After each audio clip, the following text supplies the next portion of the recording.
Hello and welcome or welcome back. This is Gonna Be Debt Free. And one of the ways I am gonna be debt free is by doing a bi-weekly budget with every paycheck. This is my 7th paycheck of the year. And one of the things that I kind of forgot when I did my monthly budget at the beginning of March was that there were 3 paychecks in March. So I've already covered all of my March expenses and I have checked and I have, the timing works out so that if I use my April checks for April, I'm covered there. So this really is a magic paycheck because I don't need to allocate it to any of my regular expenses. So I'm going to handle this as a little bit different and it's going to look different than my regular budgets because it's kind of an extra. So I get paid, I haven't gotten the check yet. I'm actually doing this a couple days early just because it's right at the end of the month. But I have my income slated to be my regular $4,000 for biweekly, which is a combination of my paycheck and my side hustles. And I'm right on target for that. Now I'm going to do a couple of things in addition to just paying on bills because I have a couple of things that have come up. So I'm going to write them down and we'll come back and talk about them.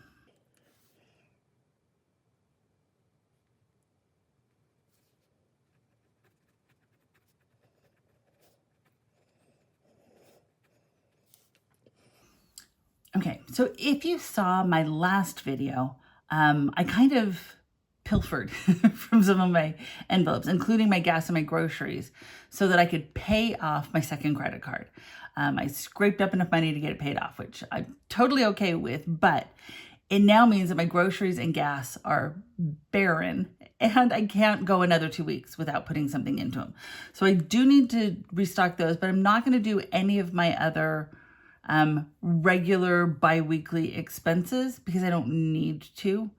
But I really do need food and gas for the car. Now I'm going to come back and do the totals here because I've got a couple of things that I want to cover. And so let me write them in and we'll come back and talk about it.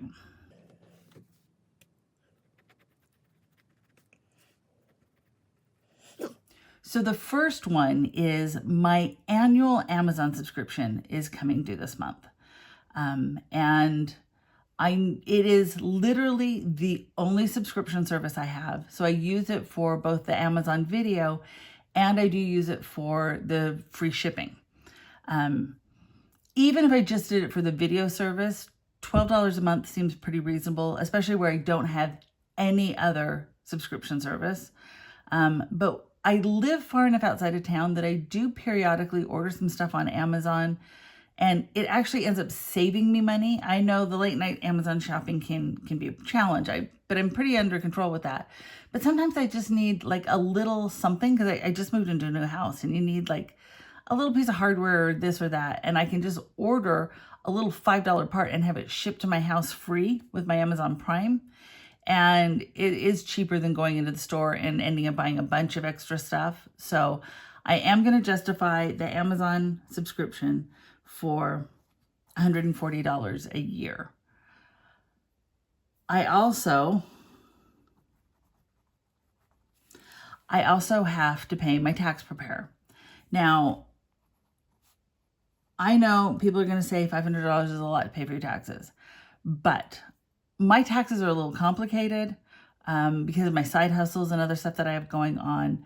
I've used this same tax preparer for a million years and I get better tax returns by going through her than if I did them on my own or went to like H&R Block at Walmart or something.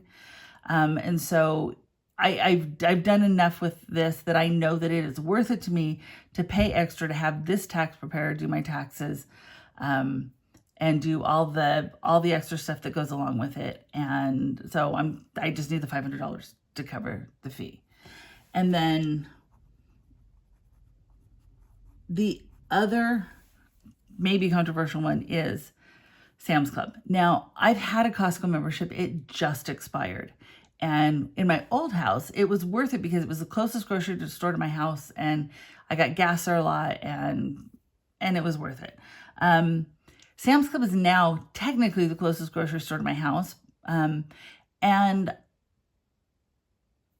with how much groceries have gone up, even if I just go once a month to do some bulk shopping at Sam's Club, I do think it's going to be worth I think it's, when I looked it up, it was $45 a year for Sam's Club membership. I'm not getting any of the extra ones. I don't care about the cash back, but being able to buy some of the bulk items, toilet paper, paper towels, that kind of stuff at a discount shop like that makes it worth, this is less than $4 a month.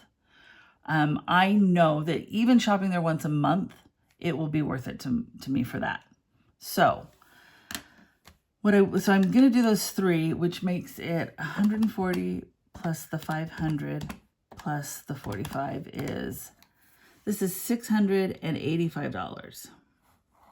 So what I want to do, the reason I haven't done these yet is I'm going to take the $685 from the $1,000 and I'm going to only allow myself $315 for these essentials, which I'm going to split up between these two.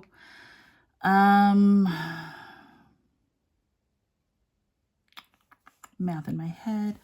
If I do 175 and 140, that gets me to the 315.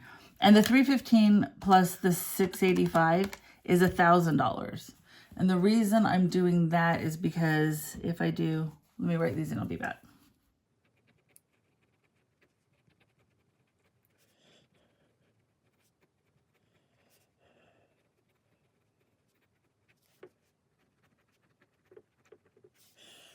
Okay, so if I have $4,000 income and I have $685 for my extras and I have $315 for my essentials,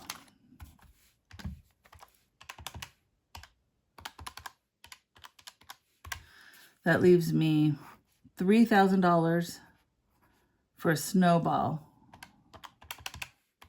to get to a zero budget. So my snowball will be $3,000. So that's how my check's gonna get split up. Basically, it's the $4,000. I'll do $685 to cover these things, $315 to get gas and groceries.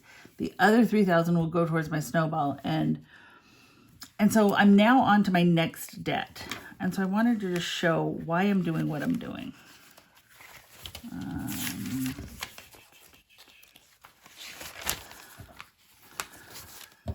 Okay. So my American Express is paid off, and I haven't updated these since I paid off American Express, but this is still pretty close. So I have my personal loan, my Home Depot, my American Express personal loan, and my truck. So I understand that Home Depot should be, if I was following the true Dave Ramsey, smallest to largest, blah, blah, blah. But I want to do my personal loan next. And there are a couple of reasons. I know there's only about $3,000 difference. And this $3,000 snowball will actually make those almost neck and neck.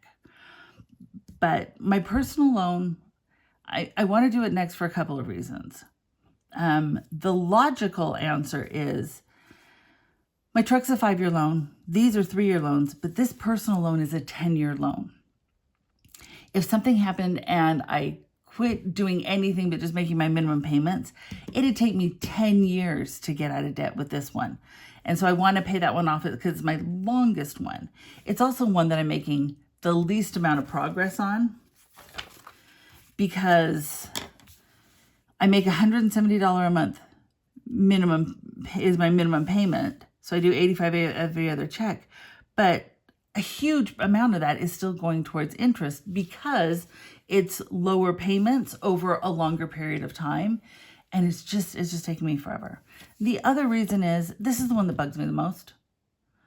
That I had to take out the loan when I did. It was just kind of a whole thing. It's the one that eats at me and gnaws at me. So I just wanted to go away. So this is the one I'm going to do next. I'm going to throw the $3,000 at this one. And this is the one I'm going to do next in my order. So this will go towards my personal loan. In addition to, I won't have a minimum payment this time, so it'll just be an extra $3,000 payment. And I have checked, I can make extra payments whenever I want. I can pay it off early. There's no penalties or anything. It's run like a regular loan, so that as I pay it down, my interest decreases. If I wait until I pay off that whole personal loan, which was, where did I put it? It started at $11,779. If I just did that with this interest rate and paid the minimum amount for the full 10 years, it would end up costing me over $20,000 because the payments are so low and I'm just not making as big a dent on the principal as I have on other loans. So that's the plan. I am not going to do cash stuffing this time because, quite honestly, I don't get paid until tomorrow. But I wanted to have a plan before that check came in so that I can just run to the bank. This will be the only amount I pay out. I'll transfer that in so I can get those paid off right away. And then I'll put that into my bills. And so I'm not going to have as much cash this time. I'll just use this much cash as opposed to the big wad of cash I usually do, which I might be getting away from. Anyway, that is it for this time. I am really grateful for all of the support and encouragement. And if you have any advice or anything for me, please put it in the comments. I'd love reading the comments and getting some really great advice from you guys. And my next video will be a March wrap up and a plan for my April budgets moving forward. So that should be coming up in the next couple of days. And thanks for everything. And I will catch you all next time.